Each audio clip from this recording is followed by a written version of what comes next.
Welcome back to the news. Well, ending days of suspense and speculation, the chairman of the Sri Lanka Securities and Exchange Commission, Tilak Karunaratne, tendered his resignation to the Ministry of Finance and Planning this afternoon. Now, speaking to News First a short while after tendering his resignation, Karunaratne said that he will continue to work towards bringing those involved in gross violations of the SEC Act to book. However, speaking to Reuters news agency, the Secretary to the Ministry of Finance and Planning, Dr. P.B. Jayasundara, said that the President has not accepted Karunaratne's resignation as yet.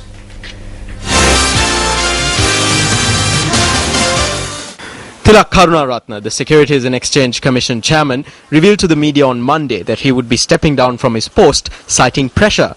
Keeping to his word, this afternoon, Tilak Karunaratne tendered his resignation. One of the main objectives of the regulator is to regulate the market, and these are the Wild West, and people are coming and shooting from the hip and making a lot of money and breaking all the rules. So those people have to be brought to book, those so-called investors and their crony brokers. I am out of it now, but from outside, of course, whatever I can do to rein in this mafia, I will do, but that is just little I can do from outside. Without the support of the authorities, hardly anything one can do, but answer to create public awareness. Now, that is what I have been doing during the last 5 days, and that is why I wanted, I made public that I am resigning on Monday, but I held back till Friday for not for any reason, and now there is awareness in the country as to what's happening in the board. Karunaratne's resignation is the second in less than 12 months after his predecessor left amid complaints from brokers that tougher regulations were hurting stock prices.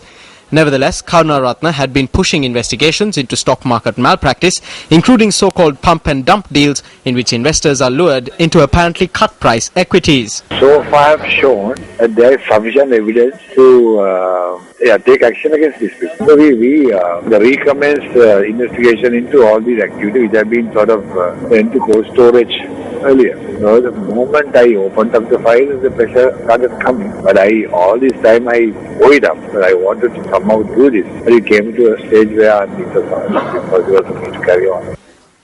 Analysts say that the resignation of the SEC head could make matters worse at the Colombo Stock Exchange, affecting the economic growth of the country. Dr. Pratibha Mahanamahewa, who is an honorary commissioner at the Securities and Exchange Commission, expressed these views on the resignation of the SEC head. In Sri Lanka, very recent, within 1 year period, changing two chairmen, it will badly affect for the worldwide and international, because we have a stacked and certain and also existing market, everyone looking. With the development, we need a developing capital market, and to protect the share market, for that it must be run with independently. There can't be any external interference. So in that way only confidentially build up. Now the situation is how to build this confidentially. It is very, very important.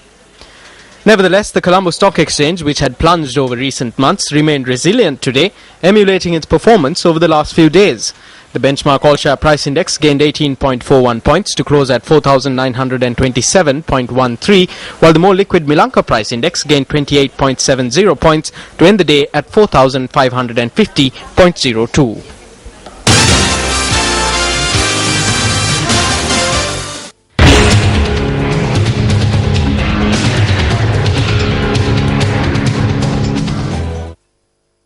The Mahava Engineers Office of the Road Development Authority began renovation work on the Mahava-Madagala Road, which spans about 7 kilometers, nearly 6 years ago.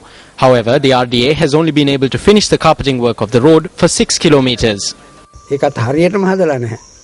It has not been done properly. Funds have been passed to construct a road which contains 2 lanes. However, it has been over a decade and the renovation work of this road is yet to be completed. Area residents and commuters who use this road are greatly inconvenienced owing to the failure of the Road Development Authority to finish the renovation work of this 1 kilometer stretch for about 6 years. We cannot engage in our day-to-day activities. People and children fall sick due to dust. Incidentally, safety standards that should be adhered to in order to minimize the inconvenience caused to the public when development projects are being carried out has been disregarded. Every day around 4 to 5 people engage in work. It is the public money which is being wasted in this manner. Action TV inquired from the engineer in charge of the development work in the Mahava area over the delay in the construction work. He noted that as he is new to the area, he cannot comment on the matter. Furthermore, it is surprising to note that even though workers at the RDA engaged in work over a period of 6 years, they have failed to finish the construction work of this remaining 1 kilometer stretch. How much time will the RDA take to construct the other section if such a long time was taken to construct a stretch of 1 kilometer? Shouldn't an investigation be carried out to ascertain as to why the renovation work is not being completed? Chairman of the Road Development Authority, this one is over to you.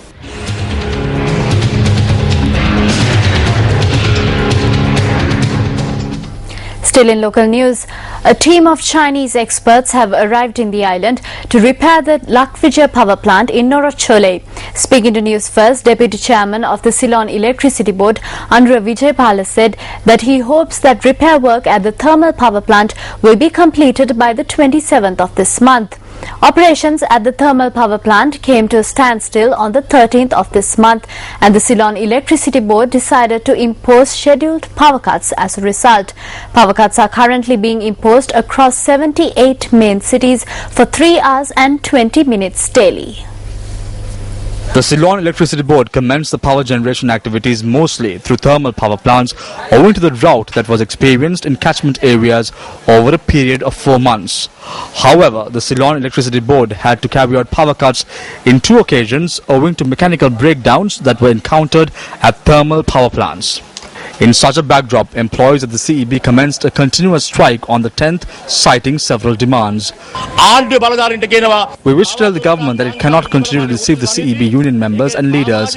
We will definitely not halt this strike until we receive a written guarantee. They cannot bring us back to work unless a fair solution is provided. They must also withdraw the letters they gave to workers who engaged in previous strikes. Incidentally, a wreath was placed in front of the House of Operations Committee member of the CEB Joint Trade Union Alliance, Ranjan Jayalal, on Saturday night. Meanwhile, employees of the CEB engaged in a demonstration opposite their head office on Monday against the administration and to win their demands.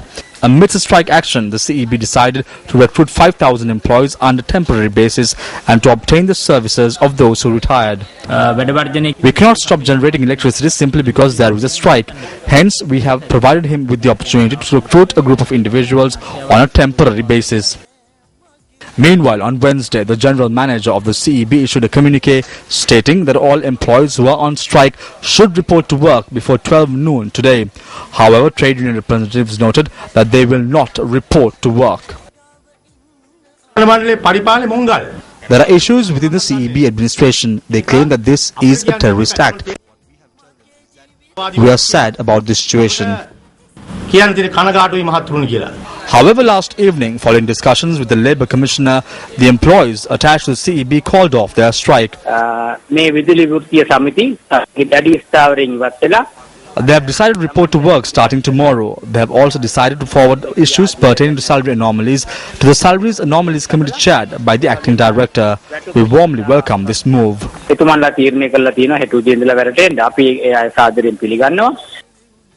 We would like to thank them because they provided us an opportunity to show the public who the engineers really are. They engaged in a continuous strike action over a week. However, the public were not inconvenienced. It is questionable as to whether this is being carried out solely on the needs of the members. According to what we see is that this is done to achieve personal agendas. Unfortunately, they realize their true strength. The Deputy Chairman of the CEB also noted that the scheduled power cuts will not be imposed on Sunday in lieu of Ramazan festival. Moving on, it's time now for our special segment Candidates 2012, which aims to provide a platform for candidates contesting the upcoming Provincial Council polls to express their views and objectives.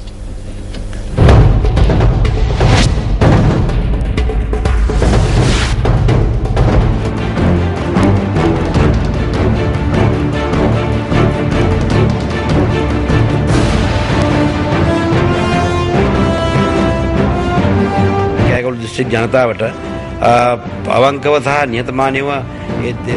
have dedicated my time, money and efforts to fulfill the aspirations of the people in the Kegol district over the past 21 years. I hope to continue this and engage in politics honestly on behalf of the people.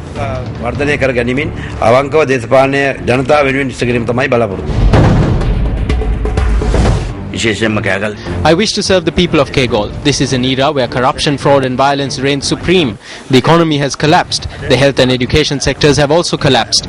During a time such as this, we will dedicate ourselves to serve the people of Sabragamua.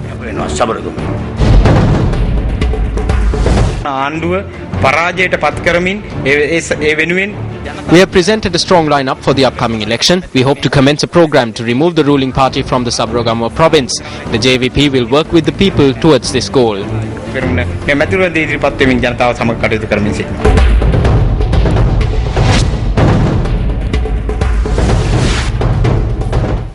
UNP Deputy Leader Sajid Premadasa charges that an SMS will not guarantee that the government will provide pensions or allowance to members of the Civil Defence Force. Addressing a rally in Galnava today, he requested the members of the Civil Defence Force not to be deceived by this move. This public rally was held in the Aukona area in Galnava to garner support for UNP candidates contesting the North Central Provincial Council election.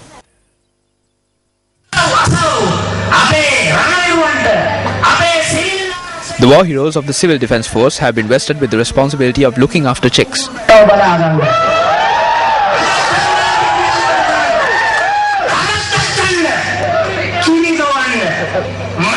They have been made shepherds and brickmakers. This government, which ignored the needs of the Civil Defence Force for a while, has now suddenly said via an SMS that they will strengthen their livelihoods. An SMS will not guarantee the Civil Defence Force personnel that they will receive pensions and allowances. Please do not be deceived by this.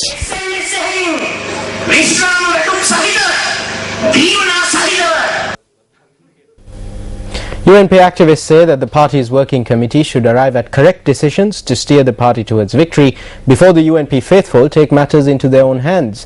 They point out that the working committee's failure to take decisive decisions to steer the party and the party faithful towards victory is the primary cause for the series of defeats which have been handed to the UNP.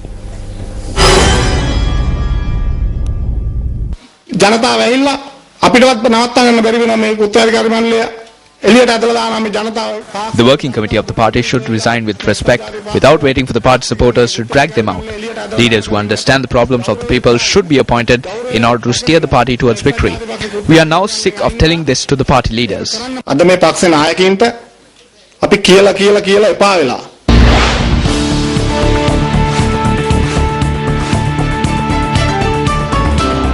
It is the view of former ministers and parliamentarians of a once victorious United National Party that the party cannot expect to gain victory through a group of working committee members who have no voter base. The party, which receives 4.4 million votes, now receives only 2.3 million. That is why I said that the UNP and Sirikota will sink into the pits in a few days. They have become henchmen to protect the leader.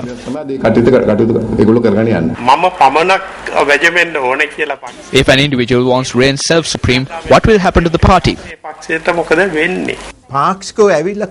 Very soon there will be a day where the party supporters will chase the current working committee and appoint members who can lead the party towards victory. The majority of the working committee consists of people who have absolutely no voter base. You can express your views on these working committee members who have been highlighted by former ministers and party activists. Visit our website at www.newsfirst.lk.